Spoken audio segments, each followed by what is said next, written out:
السلام عليكم يا فنديه.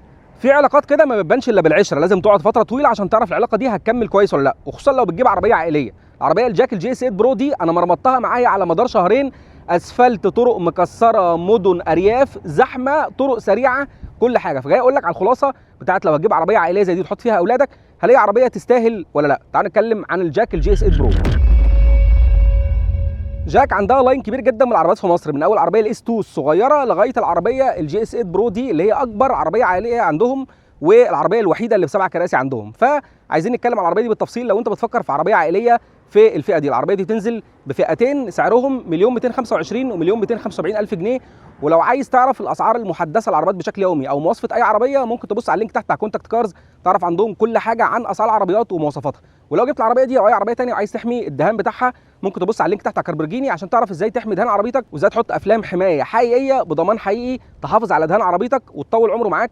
وعندهم فروع كتيره جدا موجوده في القاهره والجيزه واسكندريه ودمياط والمنصوره والرياض ودبي وحتت تانية كتير، فممكن تبص على اللينك تحت عشان تعرف عندهم اكتر افلام الحمايه. تعال بقى نتكلم عن جي 8 برو وهي ليه عربيه عائليه مميزه.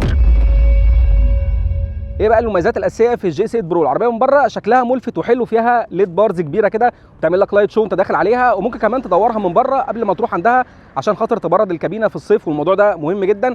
الحاجه الثانيه من جوه الاساسيه هي ان المساحات اللي جوه كبيره جدا. المساحه اللي قدام هايله، ممكن ترجع بكرسي لغايه اما تقعد على الشيزلونج في البيت. ممكن تحرك الكنبه اللي في النص عشان خاطر تحرك المساحات زي ما انت عايز ما بين الكنبه الثانيه والثالثه، والكنبه الثالثه دي حلوه جدا للاولاد الصغيرين عشان تديك مساحه اكتر. العربيه فيها مساحه تخزين ورا الكنبه الثالثه 419 لتر تقريبا، وممكن المساحه دي تقفل فيها الكنبه الثالثه توصلها ل 1500 لتر، او ممكن تقفل الكنبتين اللي ورا وتوصلها لغايه 2500 لتر. فحرفيا ممكن تحط فيها ثلاجه وانا مش ببالغ.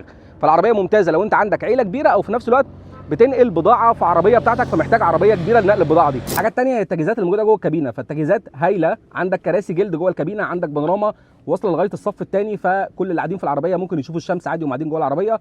عندك شاحن وايرلس، عندك مساحات تخزين كبيره جدا جوه العربيه في الكونسول وفي الابواب.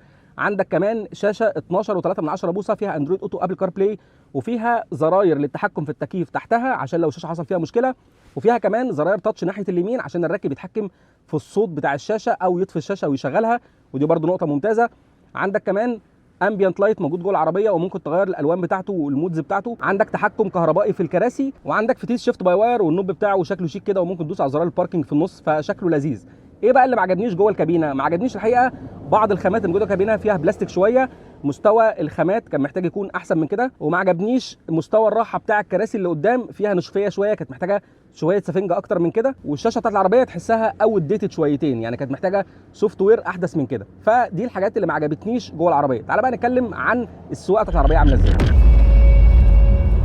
خلينا اول حاجه نبدا بالقعده، وطبعا انا مش محتاج اقول لك القعده عاليه ازاي. انت قاعد في البلكونه وشايف الشارع والعيال والكبوت وكل حاجه حواليك والكل كليله، يعني انت قاعد في وضعيه عاليه جدا لدرجه ان انت حاسس ان انت ابعاد العربيه كلها ما بين ايديك، والادوات كلها تحتك، وكل التحكمات اللي انت عايزها في مستوى ايدك. فدي نقطه كويسه، وفي نفس الوقت ممكن مش كل الناس تحبها، ولكن عامه السقف بتاع العربيه عالي، فانت مش حاسس ان انت مخنوق في القعده العاليه دي، لا يعني انت قاعد حاسس ان العربيه واسعه وانت مرتاح وكل حاجه، بس هي القعده عاليه شويتين. بالنسبه للاداء هي عربيه عائليه بس الشقاوه فيها شويتين. العربيه فيها موتور 4 سلندر 1500 سي سي تربو، بيطلع قوه 182 حصان وعزم 300 نيوتن متر، وهي متوصل بفتيس دي سي تي من 7 سرعات غالبا ويت، بس مش اكيد المعلومه دي قوي يعني.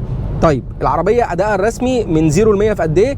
المفروض في 9.8 ثانيه، ولكن هوريك رقم التسارع الحقيقي على الشاشه في التجربه بتاعتنا عامل ازاي. طيب الاداء بقى بتاع الموتور عامل ازاي؟ الحقيقه ان العربيه في الطلعه فيها شويه تربو لاج، وده امر طبيعي جدا، ولكن مجرد ما العربيه بتبيك اب، مجرد ما تنطلق معاك كده الاداء بيكون كويس جدا. فهي عربيه مش هتعاني منها ابدا فكره انك تتخطى حد او تعدي حد او طريق فيه مطالع ومنازل. الاداء كله رايح في حته ان انت لو محمل اسره كامله بالشنط بتاعتك بالكلام ده كله ومسافر مش تبقى متضايق ابدا. العربيه اداء كويس قوي، حتى لو انت بتحب تطلع على السرعات العاليه العربيه بتجيب معاك 180 190 عادي جدا، ودي حاجه ما انصحش بيها، ولكن بقول لك بس ايه الريفرنس بتاع العربيه بالنسبه لان حجمها كبير وان هي عربيه عائليه. فالعربيه فيها اداء كويس جدا. الفتيس بتاع العربيه ما هواش خشن، ما هواش ناشف، النقلات بتاعته ما هياش مزعجه، هو فتيس دي سي تي عادي جدا من اللي احنا متعودين عليهم في العربيات الصينيه، والحقيقه ان المنظومه متناغمه مع بعضها الى حد كبير.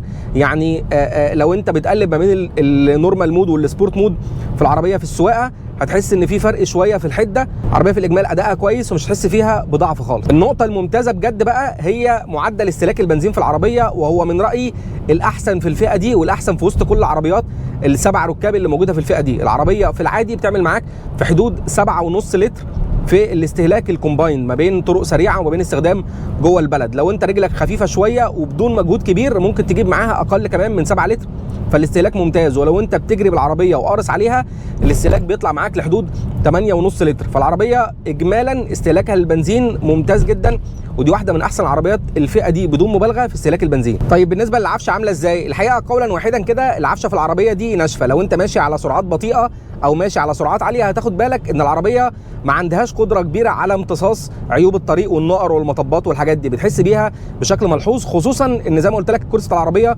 ناشف شويه، فالنشوفيه بتاعت الكرسي دي مع نشوفيه العفشه بتحسسك تقريبا باللي بيحصل كله في الطريق، حته عاليه حته واطيه نقره حفره كلام من ده بتحس بيهم. فالعربيه راح الجانب النشوفيه ده شويتين في موضوع العفشه، ولكن ده برده ما بينعكسش على حته الثبات قوي. العربيه فيها تمايل في البدن بشكل واضح، ما هياش بتاعه ملفات سريعه، لو خدت بيها مطب هواء ممكن تنط بيك شويه، صحيح ما بتغيرش المسار بتاعها او تخرج بره الحاره، ولكن الحته دي ملحوظه.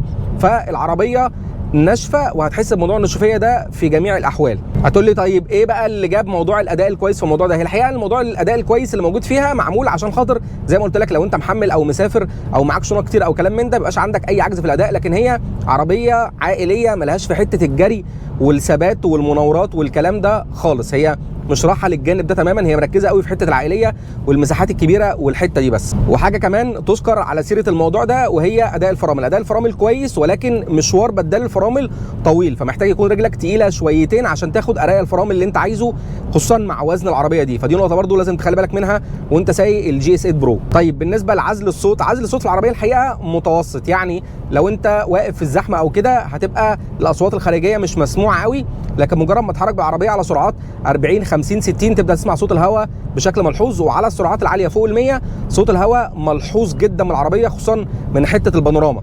فصوت العزل الداخلي او العزل الداخلي بتاع العربيه ما بيعزلش الاصوات الخارجيه قوي، يعني يا دوبك ياخد مثلا 4 5 من 10. واخر حاجه في الكابينه من جوه هي التكييف. الحقيقه اداء التكييف كان متميز جدا، الفتحات بتطلع الهواء بشكل ممتاز، بتوزع الهواء جوه الكابينه بشكل ممتاز. اداء التكييف كويس جدا في عز ايام الحر اللي جربنا فيها العربيه، لان انا جربتها حر وبرد وكل الاحوال، فاداء التكييف كان ممتاز جدا. وده ياخدنا للنقطه الاخيره بتاعه الامان. العربيه دي واحده من احسن عربيات الفئه دي في تجهيزات الامان. الفئه الاعلى اللي انا بجربها دي فيها 6 ايرباجز، فيها كل انظمه الفرامل المعتاده والثبات الالكتروني، وفيها كمان انظمه امان نشط. فالعربيه بتديك تحذير من الصدمه الامامي، فيها فرامل طوارئ، فيها بلايند سبوت اسيست بتديك تحذير من النقط العاميه يمين وشمال، وفيها مثبت سرعه تفاعلي. والانظمه دي شغاله الى حد ما بشكل كويس، وممكن تكستمايز الانظمه دي من الشاشه، ولكن احيانا كانت بتديني فيك الارمز، يعني احيانا كانت بتديني تحذيرات مش حقيقيه شويه. فالانظمه موجوده وشغاله بشكل كويس وهتساعدك في اوقات كتير، ولكن لازم تركز معاها انها احيانا ممكن تديك حاجات كاذبه شويه، لانها معتمده على الكاميرات، فحسب الظروف الجويه اللي موجوده حواليك بتاخد منها انبوتس. فالنقطه دي ممتازه، ولكن محتاج تكستمايز من الشاشه انت عايز درجه الموضوع عامله ازاي. النقطه المهمه اللي فيها انها ما بتمسكش فرامل فجاه، يعني ما بتمسكش فرامل بتاعه الطوارئ بشكل مستفز وفجاه ويلبسك، لا هي العربيه بتديك سنه تحذير وبعدين بتديك سنه فرامل، ولو انت حاطط رجلك على البنزين بتفك الفرامل دي، فمفيش فيها حته الاجريشن دي في الفرامل الطوارئ زي في عربيات تانية. وكده يبقى خلصنا كل تفاصيل العربيه من جوه. تعالى بقى نتكلم عن الخلاصه. الخلاصه في جاك جي اس 8 برو، عربيه عائليه بامتياز، مساحات كبيره، مساحات تخزين كبيره جدا، تجهيزات كويسه جدا، مستوى امان هايل، اكتف سيفتي هايله، وفي نفس الوقت اداء كويس لو انت معاك عيله او معاك شنط كتير. ايه اللي مش موجود في العربيه دي؟ لو انت عايز عربيه فيها جانب السواقه الرياضي ده مش موجود هنا، هي مركزه على الجانب العائلي بس. او لو انت عايز عربيه تكون مريحه وتكون طريه، العربيه دي بتميل للنشوفيه بشكل واضح جدا، فدي الحاجات اللي تجيبها وما تجيبهاش عشانها. لكن هي عربيه كسعر كتجهيزات موجوده فيها بالذات الامان النشط فهي هايله. فدي كده كل التفاصيل عن الجاك الجي اس 8 برو. لو عندكم اي اسئله ثانيه عن العربيه دي اكتبوا لي في الكومنتات وارد عليكم، ومن رايكم ايه اهم منافس للعربيه دي في الفئه السعريه بتاعتها دي. شكرا اتفرجتوا على الفيديو، ما تنسوش بقى تشيروا الفيديو ده لاصحابكم وتوروا للناس اللي بيفكروا في عربيه 7 راكب في الفئه دي. سلام.